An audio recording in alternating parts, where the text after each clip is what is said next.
চিন্ময় ব্যাপিতং সর্বং ত্রৈলোক্যং সচরাচরং তৎপদং দর্শিতং যেন তস্मै শ্রীগুরুবে নমঃ। শ্রীমৎ স্বামী সেবানন্দ সরস্বতী মহারাজজির চরণে জানাই শতকোটি প্রণাম। আমার গুরু স্বামী সেবানন্দ সরস্বতী মহারাজজির সেবানন্দের নিবেদন নামক গ্রন্থের চতুর্থ খণ্ড থেকে আমি এখন পাঠ করে শোনাব। কবিতা জাগরণ। যাচ্ছে ঘুরে ঘড়ির কাঁটা, বলছে সারাক্ষণ, সময় থাকতে হরির ভজন করলি না রে মন। ধিক তোরই নামেতে ভাই মজলি রঙ্গরসে, ইন্দ্রিয়রা বহির্মুখী নাই তারা তোর বসে। ইন্দ্রিয়রাজ নামটি তোমার বৃথাই রাজার রাজা, সবাই মিলে জোট বেঁধে তাই দিচ্ছে তোমায় সাজা। গুরুর কথা শুনলি না তুই এমনি হতভাগা, বুদ্ধির পায়ে প্রণাম করে এদে সবাই ভাগা। ভালো মন্দের বিচার কিন্তু আমাদের সবারই আছে। মন্দ জিনিস কেউই পছন্দ করে না, কিন্তু প্রকৃতিগত স্বভাব আর অদৃষ্ট মানুষকে কুপথে নিয়ে যায়। আসলে ভালো মন্দটা তো মনের ব্যাপার। সুবুদ্ধি আর জ্ঞানের উদয় না হইলে ভালো মন্দের বিচার করা যায় না। শুদ্ধ মনই শান্তির আধার। মনকে শুদ্ধ করিতে হইলে সাধনা করিতে হয়। বিনা সাধনায় চিত্ত শুদ্ধি হয় না, আর শুদ্ধি না হইলে শান্তি পাওয়া যায় না। কুপথে অর্থ রোজগার বেশি হয়। চুরি করায়, ডাকাতি করায়, ছিনতাই করায়, ঘুষ নেওয়ায়, খাদ্যদ্রব্যে ভেজাল দেওয়ায়, জাল ওষুধ বিক্রি করায়, এমনি নানান কুপথে লোক রোজগার করে প্রচুর অর্থবান হয়ে যায়। গাড়ি বাড়ি বিলাসবহুল জীবন কাটায়, কিন্তু হায়, পরিণাম বড়ই দুর্বিষহ। যাদের জন্য করে তারাই অমানুষ হয়ে যায়। মদ খায়, বিভিন্ন নারী সঙ্গ করে, উচ্ছৃঙ্খল জীবন যাপন করে। আর তুমি বুড়ো বয়সে চোখের সামনে দেখবে সেই সব দৃশ্যের থেকে চরম শাস্তি আর কি বা থাকতে পারে। তাই সেবানন্দের কথা শোনো। কদিনের জীবন প্রয়োজনের অতিরিক্ত ভোগ করো না। সৎ পথে সাধুভাবে জীবন যাপন করো, দেখবে শান্তি পাবে।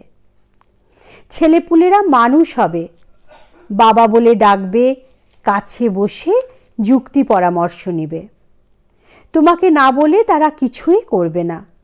এর থেকে আর শান্তি কি চাই? শুধু সৎ হও, সাধু হও। ইন্দ্রিয় আর বস্তুর মিলনে যে সুখ ও দুঃখের উৎপত্তি হয় তাহা সম্পূর্ণ অনিত্য। মূর্খ জীব ইহা কিছুতে বুঝিতে পারে না। শান্তি চিরস্থায়ী বস্তু। একমাত্র ত্যাগের দ্বারা যাহা লাভ করা যায়।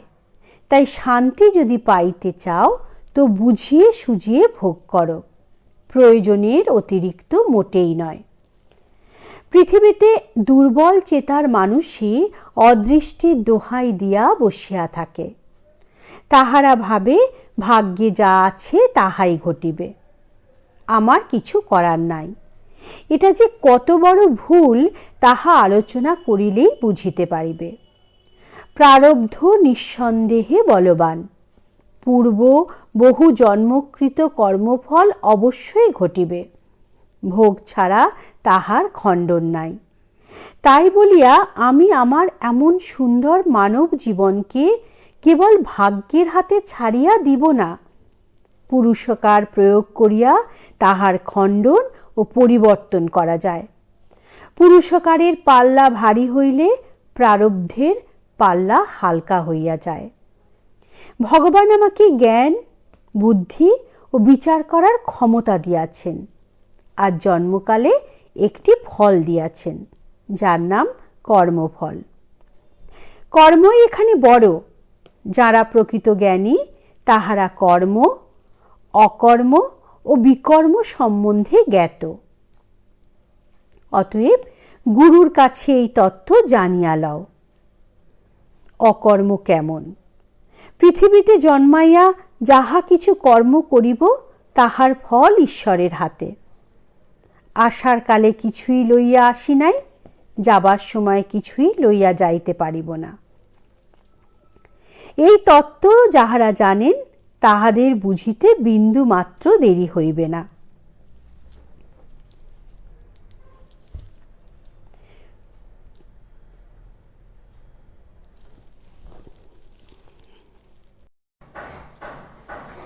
ক্ষণভঙ্গুর জীবনে সৎ ও মহৎ কর্মের দ্বারা যদি জীবনটাকে সুন্দরভাবে গড়া যায়, তবে আমি আমার পুরুষকার প্রয়োগ করিয়া তার জন্য সচেষ্ট হইব না কেন? ভাগ্যে থাকলে ক্যান্সার হইবে, তবে তার জন্য ঔষধিও আছে। চেষ্টা থাকলে সব কিছু করা যায়। ঋষিকেশের হিমালয়ের পাদদেশে নির্জন কুটিয়ায় আমার হার্ট অ্যাটাক হয়। সম্পূর্ণ অচেতন, কেহই নাই। হঠাৎ একজন কোথা থেকে এলেন। স্থানীয় মহাত্মাদের সাহায্যে হসপিটালের ইন্টেনসিভ কেয়ারে ভর্তি করান এবং সেখানে 3 দিন থাকার পর কিছুটা সুস্থ হইয়া কুটিয়া ফিরিয়া আসি।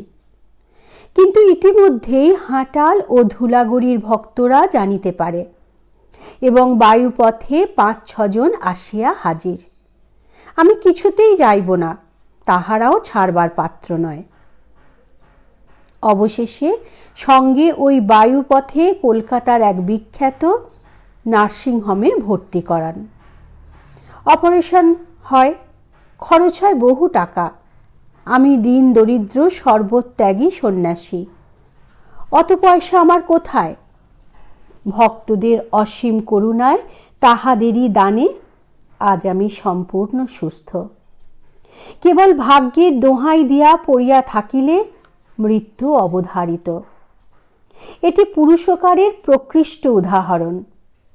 আমার ক্ষুদ্র সাধনায় ভক্তদের হৃদয়ে করুণা সঞ্চার হয়, তাই তারা আমার জন্য এতটাই করেন।